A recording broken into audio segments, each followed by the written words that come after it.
Maniacs.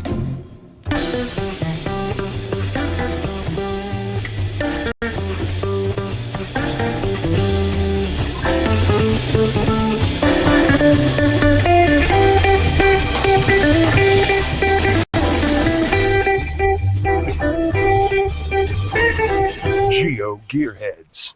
I'm the bad cop, back with Daryl W4 for another captivating installment of the GeoGearHeads. We're excited to have Clay Jar join us today as we talk about scuba caching, another exciting show. Now, before we get into that topic, it's been several weeks since we caught up with the GeoGearHeads 2013 Traveler Race, so I think we're a little overdue. Yeah, we probably are, and hopefully we don't have anyone who's holding any of those travelers captive. But there's not been many more entries into the race since we last talked about it. When I checked Thursday morning, this morning, we were only at 35 entries from 22 geocachers. Remember, there's still plenty of time to get in on the action, especially since there's a few registered without any points. Hint, hint, bad cop, you got to get yours moving. And the leader is only at 59 points, which I know sounds like a lot, but as I recall, bad cop, you were hoping to get yours out at the block party. Right, and that's still coming up, so I'm going to have mine out before that. Actually, I do have one out, though, and it hasn't gotten any hits on it. So. Ooh, that's not nice. It's not good at all. I've got to go find it. If you take it to one of those big events like the block party, I would think that you could get more than 50 people to discover it, so you could get back into that race pretty easily. Well, I'm embarrassed to say that I completely forgot about it for the worldwide flash mob. Oh. There were 50 people at our local event, so I could have, caught up right there. Yeah, but the problem there is that it's only 15 minutes, so can you get the code to all 50 people in less than 15 minutes? Well, they hung around for a little more than 15 minutes. So they're kind of like our crew that doesn't really understand the whole premise of the flash mob? Well, we flashed, and then, you stay around, and you cache, and ours was based on Frisbee golf, so we played a round of Frisbee golf, and, you stay around for a little longer. Okay, that one kind of, makes a little bit of sense, I guess. But for anyone who does want to get in, we do have the step-by-step instructions available on the Cache Maniacs site, and we'll, of course, have that link in our show notes. So you just need to come up with a geocaching.com traveler, bug, or coin, a tip to share, and a place to release it for people to discover. We have some really great prizes donated by gxproxy.com, like the sold-out Waldergeist is Watching coin set, and I hope I pronounced that right because it is such a cool coin set. The Discovered Memoirs of a Geocoin Designer limited edition book, and a Bright Torch, plus many, many other things. They've kindly donated so many prizes, and we're also going to have 5 of the Cache Maniacs Geocoins for the participants. All of those prizes will be divided up randomly among the top Traveler owners, only one per owner, and we'll keep going until we run out of prizes or owners. We'd love to have more prizes to give away, and if you have something that you'd like to contribute, we have that information in the post as well. Our thanks again to GX Proxy for their support of our first Traveler race. Now, Daryl, I've seen that Geocoin book that we're offering, and it is absolutely beautiful. Yeah, I actually got one here that I purchased shortly after it came out, and it is a very nicely done book. Very nicely done. We also have to thank a couple more donors for their PayPal donations this week. We're dedicating this show to Murfster and to Carl Witzman for their contributions this week, which brought us closer to fully funding that hosting bill. Your support is really appreciated, and we sincerely thank you. If you're looking for that link, you can find it on the left-hand side of the Cache Maniacs website. And that's a way for you to financially support the show. But there are other ways you can help. Getting the word out about the GeoGearHeads show is difficult without being able to advertise.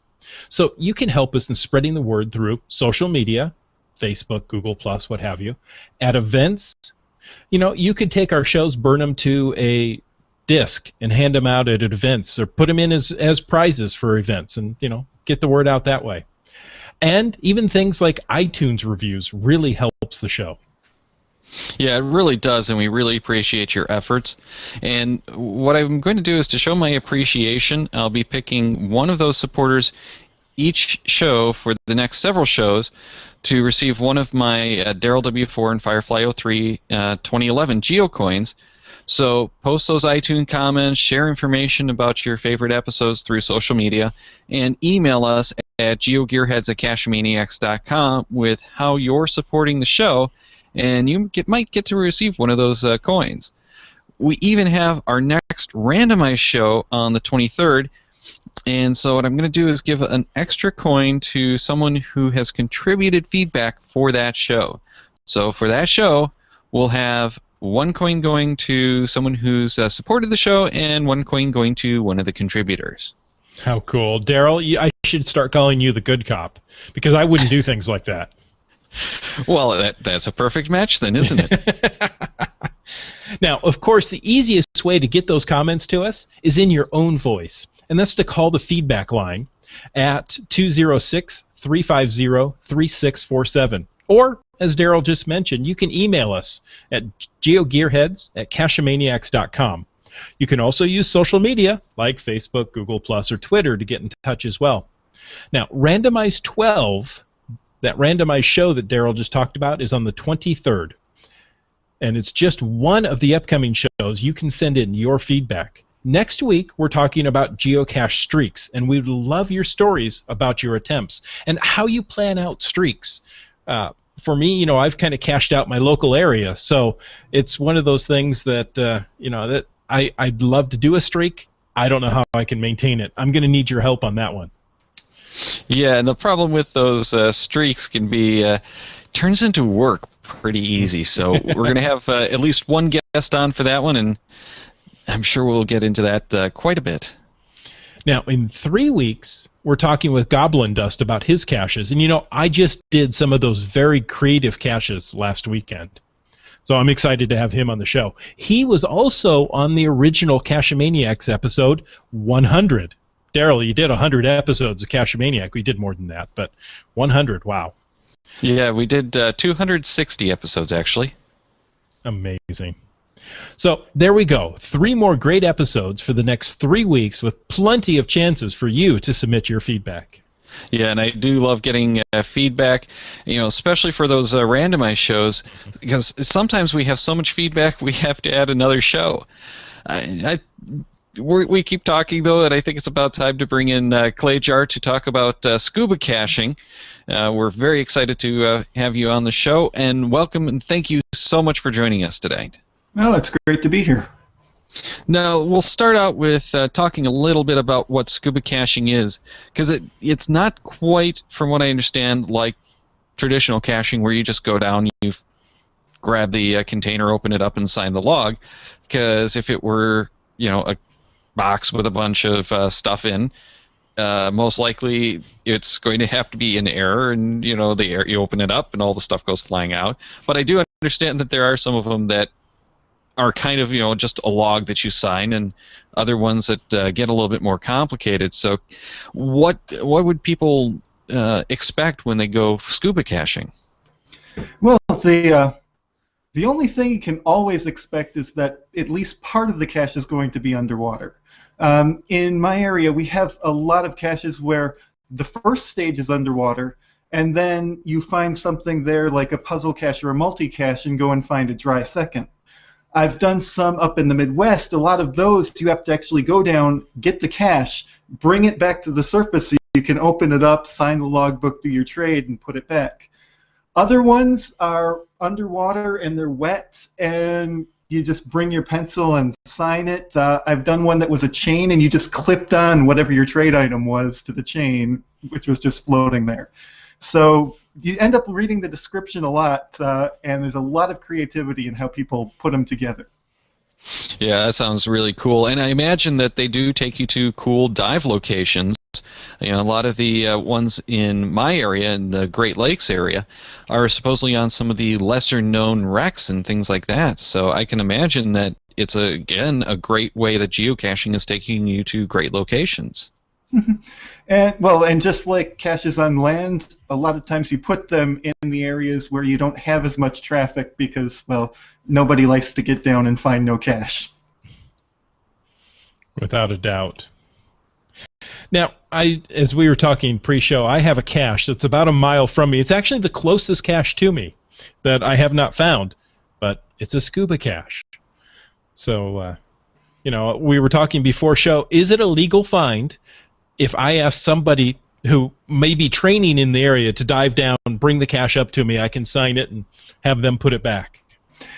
I actually did a trip up to Ohio where I had a cacher meet me at White Star Quarry so that I could go get the cache and let them log it.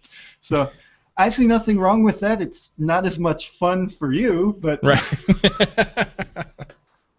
Yeah, it's kind of just team caching, I guess. Yeah. Is it any different than having somebody climb a tree and bring a cache down to you? Probably not. It's wetter. That's true. Good point. So I understand that you're actually a scuba instructor. So for someone who's looking to get into scuba caching, you're obviously going to have to learn to dive. And what's involved in doing that part of it? Well, these days, learning to dive is actually it's about as easy and convenient as we can make it. There's a book part, academic. You have to even take a little test, which isn't hard.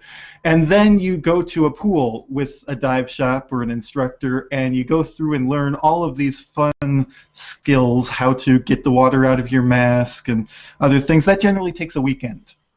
And then after that, you have to actually go dive with them or somewhere else, tropical if you want. That's more expensive. And you just go on a real dive. We do a 3-day weekend. Other places can do it in just 2 days. And you do real diving and try it out. And I've actually had some of my students that got to log a scuba cache on one of our checkout dives. It just so happened we dove the right site. Very cool. Cool. Now, I would think that one of the big problems is you really don't want to go diving alone, so you'd have to find another cacher or at least someone who is a certified diver to go with you. Yeah, diving alone, definitely not high up on the safe and you'll come back from it side. But you can always find somebody who wants to go dive. That's pretty much the constant of scuba diving, is that there are people that want to be doing it. So... Nice. So, when you go scuba caching, what's some of the gear you bring with you? Well, funny you should ask that. First, oh wait, everyone knows that part. You need a regulator. Some caches underwater are offset caches, where instead of being on like a wreck, you find a marker and then have to swim away. So for those having a compass underwater, and maybe a spool so that you can mark out, one of them in Florida is 75 feet off the northeast corner of a wreck that's only in 15 feet of water. So wow. You tie off and you've got a knot at 75 feet. And you can swim off, follow your compass, and find it that way. Other ones, you may just go, we've got some that you just swim out to. There's a dam in Tennessee. And you can swim out with your GPS receiver there on the surface, tie it to a dive float with the flag on it, and then just drop straight down once you find the coordinates and do the cache that way.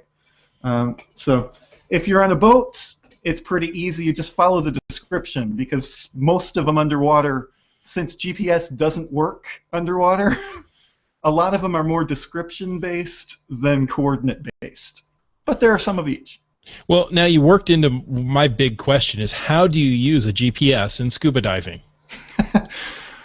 Basically, since it doesn't work underwater, you either use it above the water, or I actually heard of one guy who had it in a little otter box, and he'd let it float above him, and then every so often he'd pull it down, look at the coordinates, and then let it back up. I think that was the hardest possible way you could do a scuba cache, but it was interesting. Interesting. I wonder if any of the newer technologies like GLONASS or oh, help me out. What is it? Galileo system are going to work better through water, so that at least you could get a few feet down. No, the frequency is such that it's absorbed by like a fraction of a millimeter. But they do have these sonar things that I've seen people trying to sell that basically use sonar triangulation just like GPS uses triangulation to find out where you are. I can't afford one to try it. I would have to think that someone might actually try an external antenna floating on the surface with a tether to their GPS as well. Do they make them with, waterproof connections? Yeah, well, I'm sure that you can waterproof the connection if you could get a external antenna onto like your 76 series, but then the problem would be it wants to float anyway.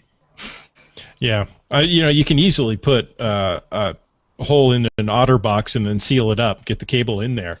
Yeah, but, exactly. It depends on how long that cable is. I mean, if your float is back 20 feet behind you, it's really not going to do any good for you. Well, that actually brings up another thing. How long your cable is also how deep you are. Right. Because a lot of scuba caches, one of the coordinates they'll give you is depth. Interesting. So sometimes I wish we had that for terrestrial caches too. Altitude to know how exactly. high up to look. Yeah. Yeah. So, yeah. Especially when they're up in the tree. Is it middle of the tree? Is it top of the tree? Exactly.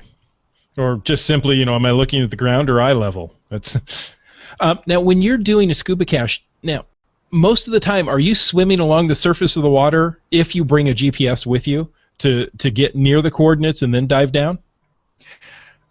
You could, but I find that most of the ones I've done are not such that GPS is the primary way of finding them. Okay. There are some that you can kayak out to in Florida. There's some others, but by the time you get down to wherever you're looking for it, your coordinates don't really have much meaning. Okay. So is it more like letterboxing in that essence? Yeah, actually, I'd say it's a lot like letterboxing in that once you leave the surface, it's all descriptions or bearings and distance or just, really creative hints that don't really tell you where it is until after you've found it. That's what that hint meant. I get that on the surface, so it doesn't matter. So if someone is a certified dive instructor and wants to try one of these scuba caches, is there a good way to figure out which ones are worth trying? Finding which ones are worth trying? No, finding any of them. There's pretty much only one way to go about it, and that is to use Pocket Query previews. Because all scuba caches, because they require extra equipment, at least scuba gear, all of them will at least be Terrain 5. And so you can do a filter for Terrain 5 caches with the scuba gear required attribute. And since there are not many around, you can look for 500 miles at a time and only come up with 20, 30 caches to look through. Now that's an interesting point, and I think I actually know the answer as to why you want to add the Terrain 5 and why you want to use just the Scuba Cache attribute. Yes, unfortunately, scuba gear required attribute seems to be used extensively for power trails, which generally don't require scuba gear. But since there isn't currently a power trail attribute, a lot of people are using that as a filter. But fortunately, those are usually not Terrain 5. So you have to filter out the liar caches and the ones that aren't real. But in general, it's pretty easy if you use Terrain 5 and the attribute to find the good candidates for a cache you might be looking for. Well, if you did a power trail in scuba gear, at least it's a difficulty 5 at that point. Yeah, it depends what it is. If it's a power trail made up of nice, big containers. Yeah, but walking in flippers between them. For Well, 528 no, feet? underwater. You just bring Oh, it to you got to do ends. underwater. Okay. I was Yeah, thinking above ground. 528 feet underwater is actually a very, very long distance. So here's my question: are there power trails underwater? I have yet to find one. Maybe that's something someone should get into, because that sounds like it could actually be a lot of fun. Is to put together a power trail at the bottom of a lake or something. Well, I have done a scuba cache in a lake in Michigan, not Lake Michigan, but a lake in Michigan that was a considerable length multi-cache. Apparently, there used to be a scuba park there there was just derelict stuff. And they gave you a bearing and a distance, and you swam there, and you found something and decoded the next hint. And that one took a long time. More than one tank a long time? Not for me. Okay. Newer people may breathe more than I do, though. Okay. So, Interesting. So you've kind of mentioned a couple of these caches that you've actually attempted. What, aside from obviously diving, has made one or two of these really memorable? Well, now that's an interesting question. Actually, some of the most memorable were memorable for the hunts that I did. One I did with a person who posted on Scuba Board asking, is there anyone who geocaches? Because he hadn't been diving for 20 years, and he wanted to do one more dive and get a scuba cache in a lake in Texas where he lived before he stopped completely. There is one I'm planning to do late July down on a tropical island that's underneath a wreck, and you sign it by signing your name in the sand and recording it. Oh, wow. Interesting. So, that one's a marine park, so they're not allowed to put anything, but, well, in scuba caching, you tend to end up with a lot more creative hides, and there's perhaps a little leeway in the types of caches that would be approved underwater just because of the constraints. A lot of them are in dive parks or other areas, and pretty much unless you own it or it's somewhere you can kayak to, you're going to be paying someone to go do it with you, a dive boat or admission to a park, which normally that would be something that you'd have to work to get approved, but because that's all there is for scuba, you tend to have that too to pay attention to when you're finding ones to hunt. Sure, yeah. Now, I actually had done the closest within 500 miles of my apartment here, and found one that's actually a virtual cache in Tennessee called the Deep Dam Cache. So that one intrigues me because I'm all about virtual caches. Has that one come across your radar? I have actually done that one, and it was amazing because the dam is a terrace dam, and the description basically gives you the coordinates, but then tells you just go down to the second underwater level and swim along it until you find what you're looking for. Fascinating cache. Also, that one is over 1,000 feet in altitude, and so you have to use special considerations when you do it. Interesting. Yeah, I'm looking at the caches, and we are supposed to have a bunch of caches here in Michigan, but I didn't limit it to Michigan because it's Great Lakes. There's Ontario caches that are to the Michigan cachers in Michigan, and I do see quite a number of them. And it's interesting that many of these have the puzzle attribute. Some of them have the multi, but a number of them are just the regular traditional hides, and most of them have at least a few favorite points. That doesn't surprise me. Pretty much scuba caching is now by far my favorite or second favorite type of caching. It means my numbers are really, really low, but the caches I do, I mean, they count as 10,000 hides or finds, right? Because they're underwater. That was in the manual. Well, it should at least count as like it should at least count as like a power trail. You know, maybe 100 for every one.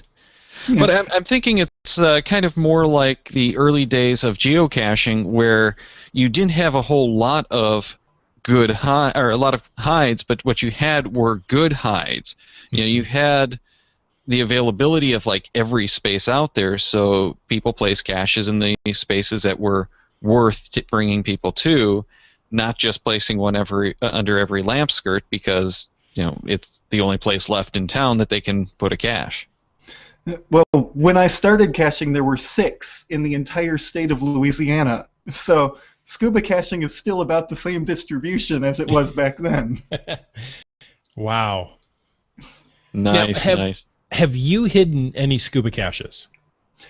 I have not. I was working on hiding one last year, but then I didn't get to go on enough trips to get it out there. There's a nice wreck that was recently, a couple years ago, put out of Panama City that we dive on that on almost all of our checkout trips. So as an instructor, I can put one there where I can check on it often, because the maintenance is one of the harder things about it. Underwater, things get, they get covered in algae or barnacles. One of the Florida scuba caches just had its container swapped out. The container was fine, but the latch was completely covered in barnacles, and you couldn't open it anymore. Oh, no. Wow. Which makes sense as to why you'd want to do those as like the multi or puzzle cache and put the final above, the water line, so that it hopefully wouldn't require as much effort to keep it clean. Yep, you still have to make the bottom something that you can read after it's... Which I haven't figured that out quite yet. Well, how about a sheet of metal with the numbers cut out of it so you have the stencil kind of look? We had someone do that. Aluminum seemed to work better than steel. I would imagine so. So how would you actually go about getting the coordinates for something like that then when you're placing the cache? Well, either bring your GPS receiver on the dive boat and wait until they tie in, or with all the artificial reefs out of Panama City have a giant spreadsheet that the Florida Department of whatever department it is puts out that's got the coordinates of every artificial reef in Florida. So if you know the one you put it on, you can get it close enough, because once you get underwater, it's just find the wreck and follow the description. Now, the wrecks actually do seem kind of appealing to me, but I understand that that's not something that you can just go and do without any special experience. You don't want to do it after your dive class. You need to do some special training or something. Well, if you were going to go inside the wrecks, absolutely. That's technical diving, as they call it. It's a very advanced topic. But with scuba caches, if they put them on the wreck, they're either on the outside or just where you can reach, there's a porthole or a pipe that you reach inside to get. You never actually go inside any of the wrecks.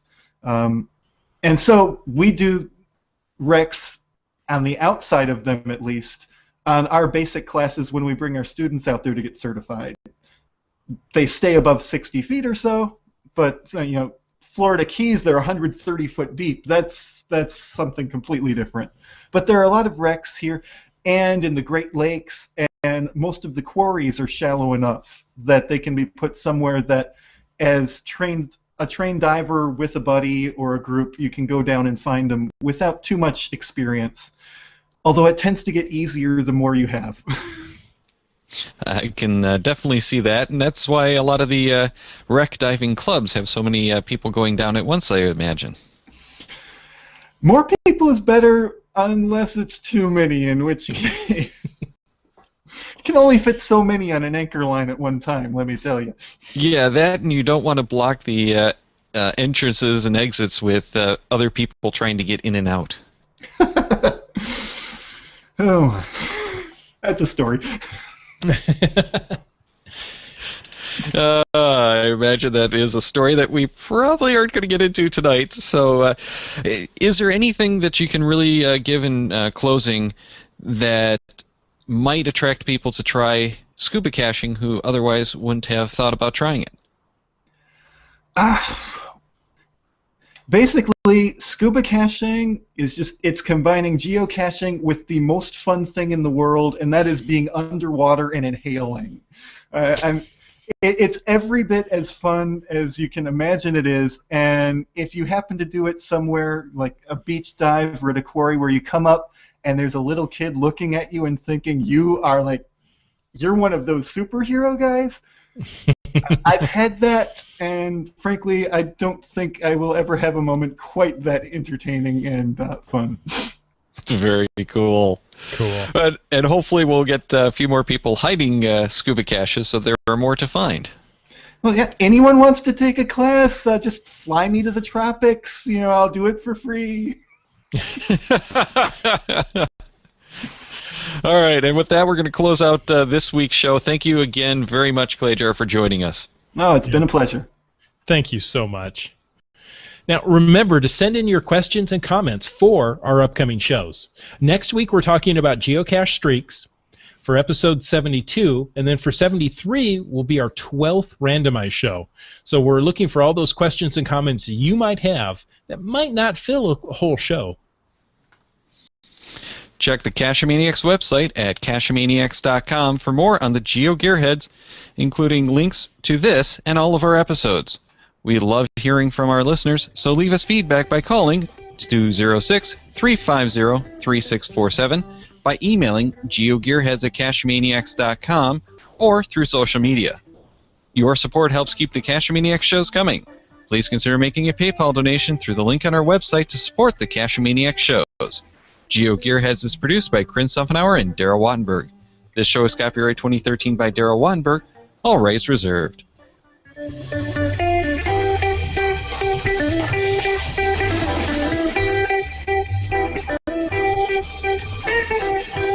Cache with the Cache-A-Maniacs.